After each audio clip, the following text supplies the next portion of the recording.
We're here talking about the LS XR4150. This is the hydrostatic version. I think there's 4 different horsepower ranges within this chassis series, this weight class. This is the 50. It's the second from the top. I think it tops out at 55.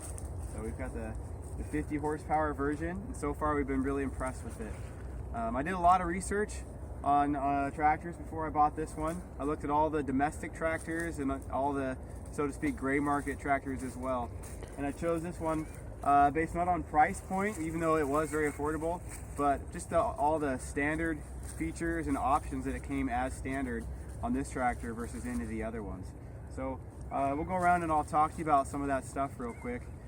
It's got the quick disconnect Bobcat style loader bucket. I think pretty much any tractor comes with those anymore. It's really nice. We got a set of pallet forks that came with this tractor, and so it's really nice. In about 10 seconds you can switch out between the bucket and the separate pallet forks. So one of the things this came with standard is a front grill guard. Pretty important when you're doing a lot of loader operations into either a bin or a trailer, to have that brush guard in the front so that you don't accidentally drive into the container and bust your hood. So it's nice that it came with that as a standard feature. It's got really nice big front tires. Kind of hurts your turning radius a little bit, but it helps you go over the bumps and handle things a lot better. One of the things I really like about this is the low to ground fuel tank. It's a nice large capacity, and it's really easy to fill. Our New Holland has a gas can or a gas fill valve up here at the top, and it's a real nuisance to try to lift a heavy diesel can up and then also to try to dump it in without spilling it all over your hood. So it's nice having this easy access down low.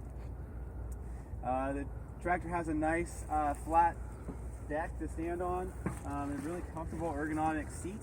It's very cushy and adjustable, and at 6'2", I've got a lot of leg room in this tractor, so it's pretty good.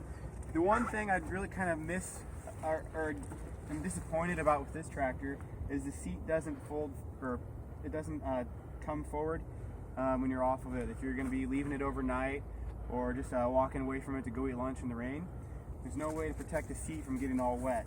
It does allow you to fold down the back, but again, that's not really going to help you when it's raining. So kind of a little bit bummed about that. One thing about this tractor that's really nice is it has a metal hood and metal fenders.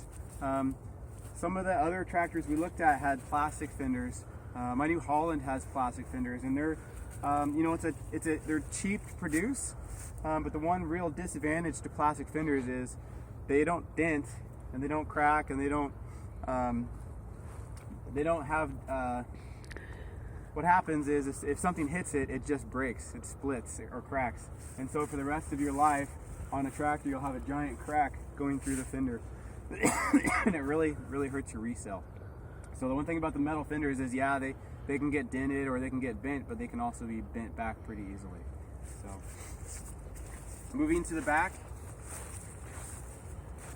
this tractor comes with 3 rear remotes as standard equipment. It's really nice because I have a 6-way blade with 3 different hydraulic inputs, so it's nice to be able to control them all from the rear, and that came standard. I didn't pay extra for that. This has the adjustable rear links, which I could not imagine buying a tractor without them. Just being able to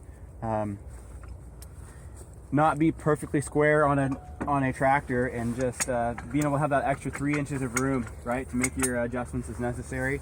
It's pretty important. And as you probably just saw, you have I didn't see this on any of the other tractors, you actually have a little adjustment lever right here that when the tractor's running you can raise and lower the lower links of the 3-point. Pretty nice little feature. We've got an electrical outlet for trailers, and then there's a bunch of extra wires kind of hanging over here. I assume they're for the cab, but I haven't really looked into it yet. So one of the things that I am a little disappointed with about this tractor is the maneuverability of the front bucket.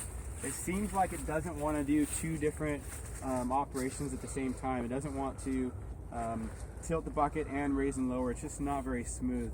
It could be just an education piece on my part. I haven't had enough hours on the tractor to really get good at it, but I've noticed it, especially at low RPMs, it doesn't want to do two functions at the same time, which is kind of a disappointment.